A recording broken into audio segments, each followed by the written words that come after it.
Well, good evening, everyone. Thank you for having me. I hope everyone can hear me. How to respond to a lot of this. First of all, on the bar, you said you admitted yourself that the bar had been set quite high. I would suggest, though, that the burden of proof is on the proposer rather than on us. It quite clearly says Islam is a religion of peace. I suggest you prove it. We've also been told here tonight when we opened that this debate must take place in the real world. Well, absolutely, yes, it must. It must take place in the real world. And I will describe what Islam is doing in the real world. We can sit and we can debate theocracy day in, day out. We will never agree. We can debate, is there a God, isn't there a God, is the Quran real, isn't it? None of it actually matters. What matters is what happens in the real world, as my opponent quite rightly said. My side of the argument is regularly told that we've heard it again tonight, we were described somewhat as hate. We were told that we are demonizing Islam, whipping up fear of Islam. Not the first time I've been accused of this, probably won't be the last. But let me just say, and let's take this into the real world as we've been advised to do. Let me tell you what actually whips up fears of Islam.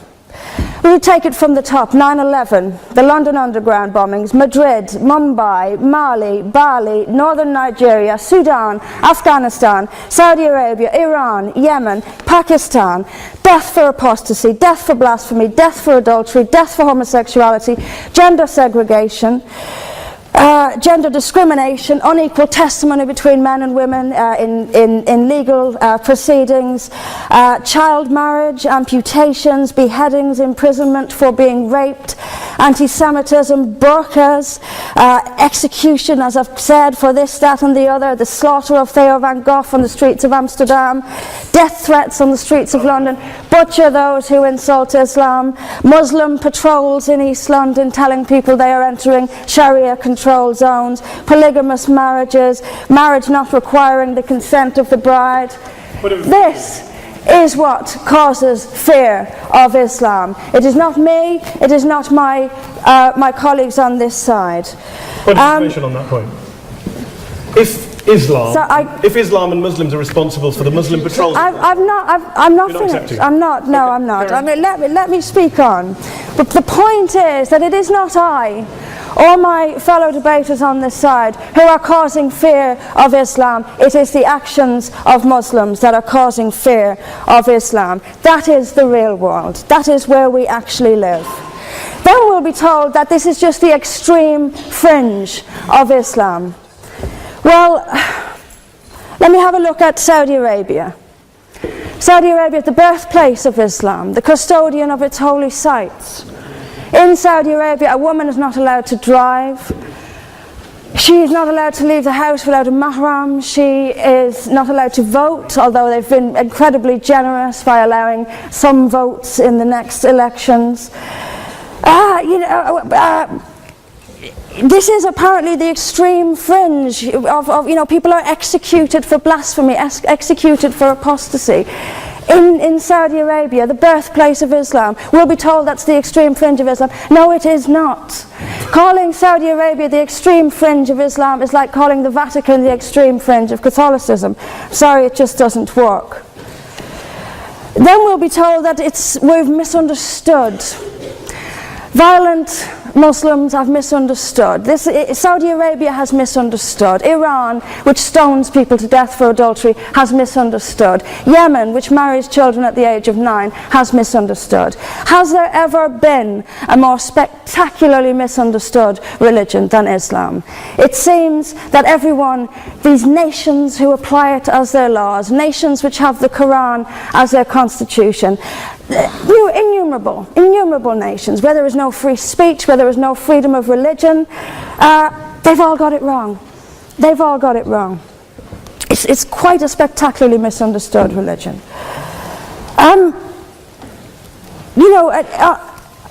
There's just so much. I'm constantly told as well that I need to respect Islam.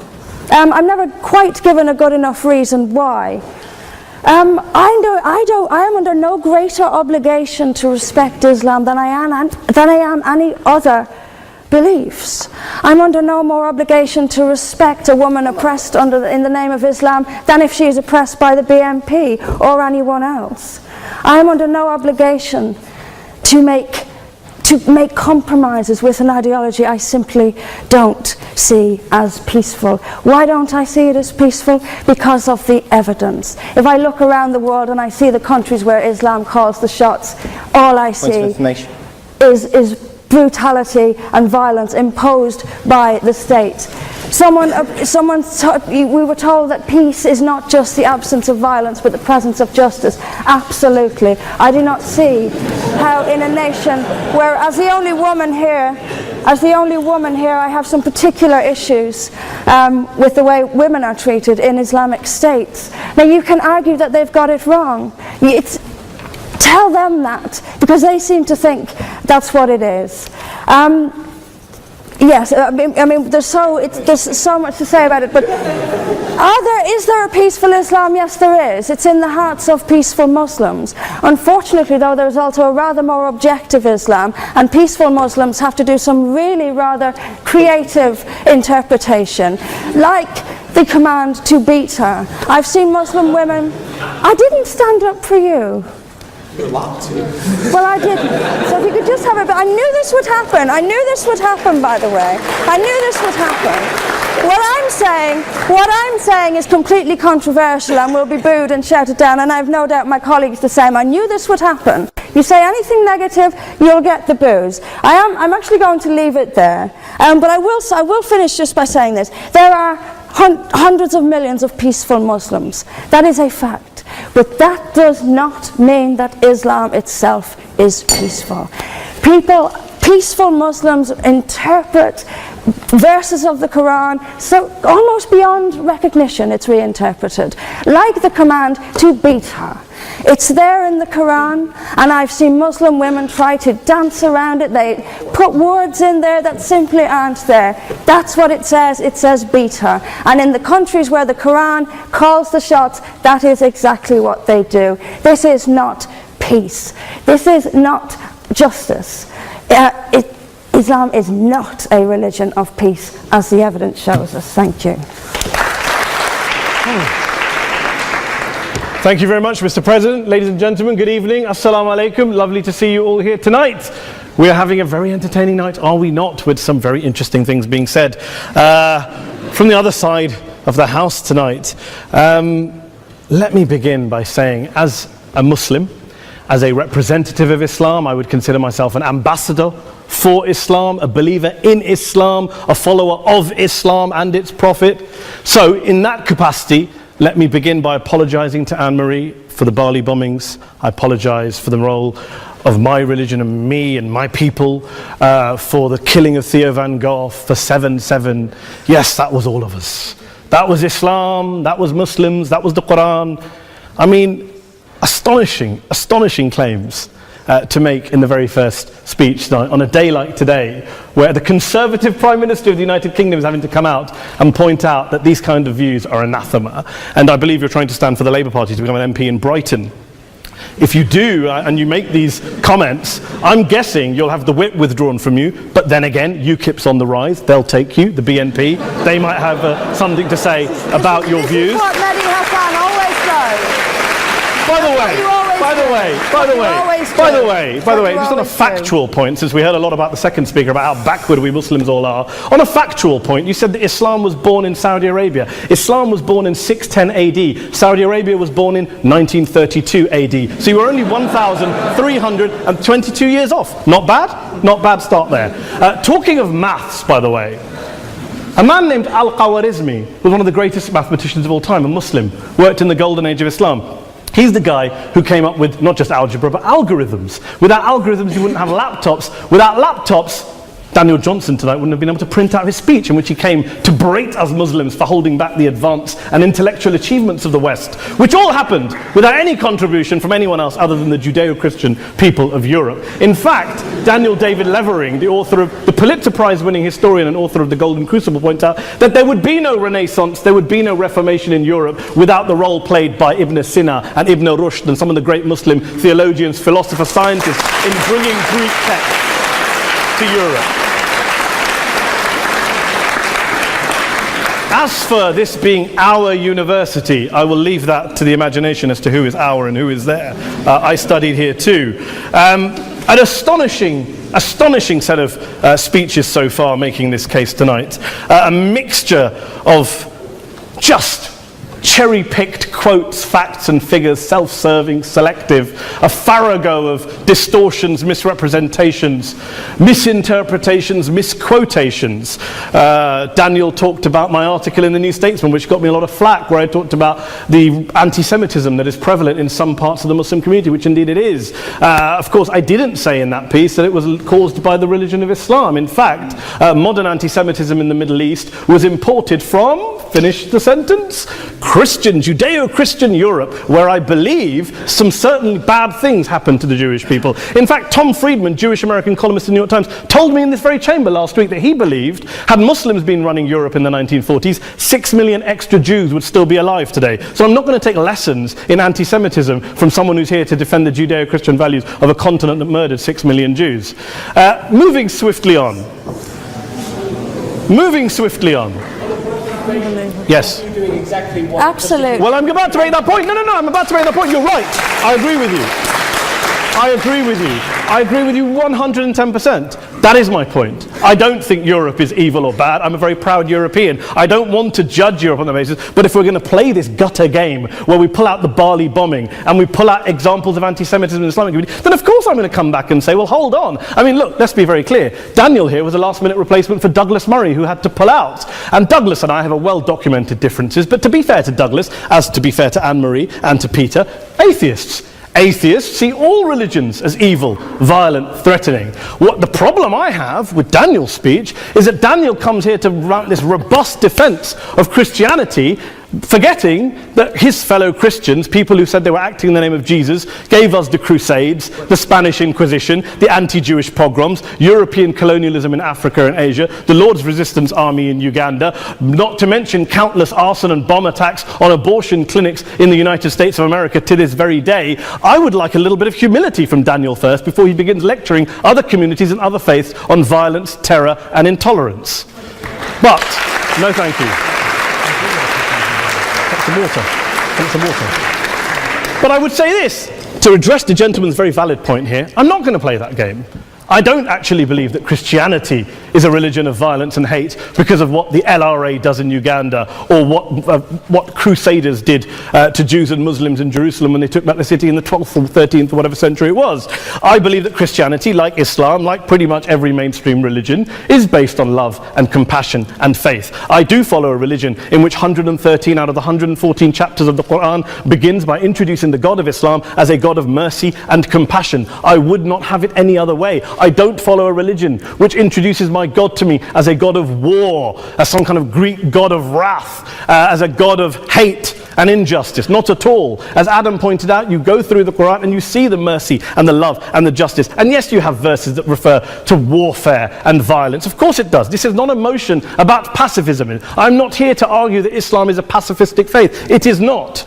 Islam allows military action, violence in certain limited contexts. And yes, a minority of Muslims do take it out of that context. But is it religious? We talked about Woolwich. Daniel and Anne-Marie have suggested that it's definitely religion that's behind all of this. Well, actually, what I find so amusing tonight is we're having a debate about Islam, and the opposition tonight have come forward. We have a graduate in law, a graduate in modern history, a graduate in chemistry, and you know, I admire all of their intellects and their abilities, but we don't have anyone who's actually an expert on Islam, a scholar of Islam, a historian of Islam, a speaker of Arabic, even a terrorism expert or a security expert or a pollster, let alone to talk about what Muslims believe or think. Instead, we have people coming here, putting forward these views, putting forward these sweeping opinions. Listen to Professor Robert Pape of the University of Chicago, one of America's leading terrorism experts who, unlike our esteemed opposition tonight, studied every single case of suicide terrorism between 1980 and 2005, 315 cases in total. And he concluded, and I quote, "There is little connection between suicide terrorism and Islamic fundamentalism or any of the world's religions. Rather, what nearly all suicide terrorist attacks have in common is a specific secular and strategic goal to compel modern democracies to withdraw military forces from territory that the terrorists consider to be their homeland." And the irony is, when we talk about terrorism, the irony is that the opposition and the Muslim terrorists, the Al-Qaeda types, actually have one thing in common. Because they both believe that Islam is a warlike, violent religion. They both agree on that. They have everything in common. Osama bin Laden would be nodding along to everything he's heard tonight from the opposition side. He agrees with them. The problem is that mainstream Muslims don't. The majority of Muslims around the world don't.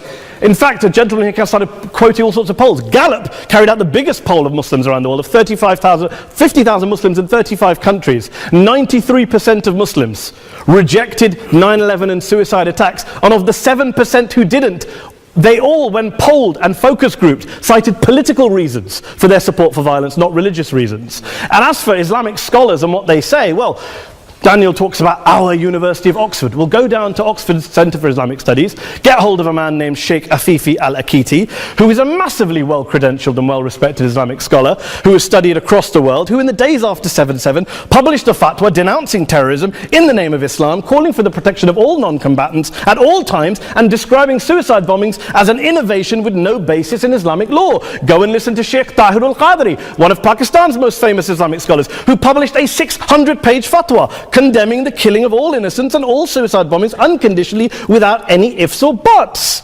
There's nothing new here. This is mainstream Islam, mainstream scholarship, which has said this for years. You don't go out and kill people willy-nilly in the high street or anywhere else, on a bus or a mall, based on verses of the Quran that you cherry-pick without any context, any understanding, any interpretation, or any commentary. Point of information. Please. Well, it doesn't happen apparently. I didn't say it doesn't happen at all. I never said it didn't happen. I don't blame Islam. Yes, it's a very good point. And a lot of us are campaigning against that. And we're campaigning against it in the name of Islam. We're campaigning against it in the name of various interpretations of Islam. Anne-Marie comes and scares us with her talk of Sharia law. I would like to see the book of Sharia law. It doesn't exist. People argue over what Sharia law is. And you empower the extremists by saying there is only one version. You empower them all. I don't believe you took any interruptions, Anne-Marie, so I think you should stay there for a moment. Several countries. Here's what we're dealing with. Here's what we're dealing with. We are dealing, I took your point. Here we are dealing with a 1400-year-old global religion, followed by 1.6 billion people in every corner of the world, a quarter of humanity, of all backgrounds, cultures, ethnicities. And yet the opposition tonight wants to generalize, stereotype, smear in order to desperately win this debate. And here's my question, if we're going to generalize and smear.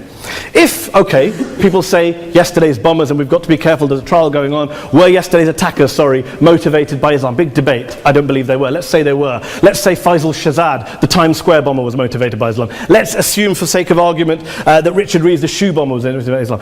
If Islam is responsible for these killings, if Islam is what is motivating these people, and Islam is therefore not a religion of peace, a religion of war, then ask yourself this question: why aren't the rest of us doing it? Why is it such a tiny minority of Muslims are interpreting their religion in the way that the opposition claim they are? Let's assume there are 16,000 suicide bombers in the world. There aren't. Let's assume there are for the sake of argument.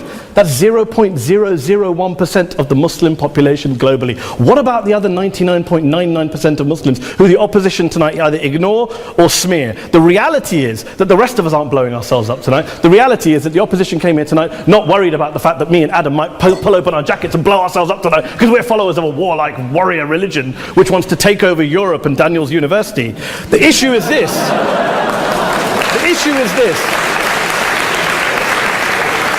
Unless the opposition can tell us tonight, and Peter Atkins is here, one of our great atheist intellectuals, can tell us tonight, can answer this question tonight: why don't the vast majority of Muslims around the world behave as violently and aggressively as a tiny minority of politically motivated extremists? Then they might as well give up and stop pretending they have anything relevant to say about Islam or Muslims as a whole. Ladies and gentlemen, let me just say this to you. Think about what the opposite of this motion is. If you vote no tonight, think about what you're saying the opposite motion is. That Islam isn't a religion of peace, it's a religion of war, of violence, of terror, of aggression. That the people who follow Islam, me, my wife, my retired parents, my 6-year-old child, that 1.8 million of your fellow British residents and citizens, that 1.6 billion people across the world, your fellow human beings, are all followers, promoters, believers in a religion of violence. Do you really think that? Do you really believe that to be the case? They say that in the Oxford Union, the most famous debate was in 1933 when Adolf Hitler looked out for the result of the King and Country motion, where they voted against fighting for king and country, and Hitler was listening out for the result. Well, tonight, 80 years on, there are two groups of people around the world who I would argue are waiting for the result of tonight's vote. There are the millions of peaceful, non-violent, law-abiding Muslims both in the UK, Europe, Asia, Africa and beyond, who see Islam as the source of their identity, as a source of spiritual fulfillment, of hope, of solace. And there are the phobes, the haters, the bigots out there who want to push the clash of civilizations, who want to divide all of us into them and us and ours and their. Ladies and gentlemen, I urge you all not to fuel the arguments of the phobes and bigots. Don't legitimize their divisions. Don't legitimize their hate. Trust those Muslims who you know, who you've met, who you hear, who don't believe in violence, who do want you to hear the peaceful message of the Quran as they believe it to be taught to the majority of Muslims, the Islam of peace and compassion and mercy, the Islam of the Quran, not of Al-Qaeda. Ladies and gentlemen, I beg to propose this motion to the House. I urge you to vote yes tonight. Thank you very much for your time.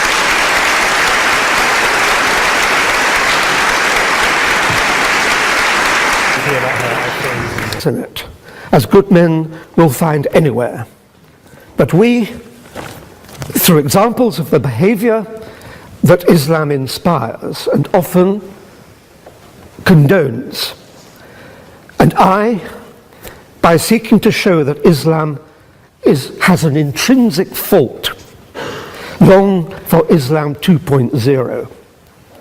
Islam 2.0, Islam's enlightenment, will have an emphasis on humanity, subtlety, harmony, and reason, and be virtuous. On that point, this evening, though, you are judging Islam 1.0, not Islam 2.0.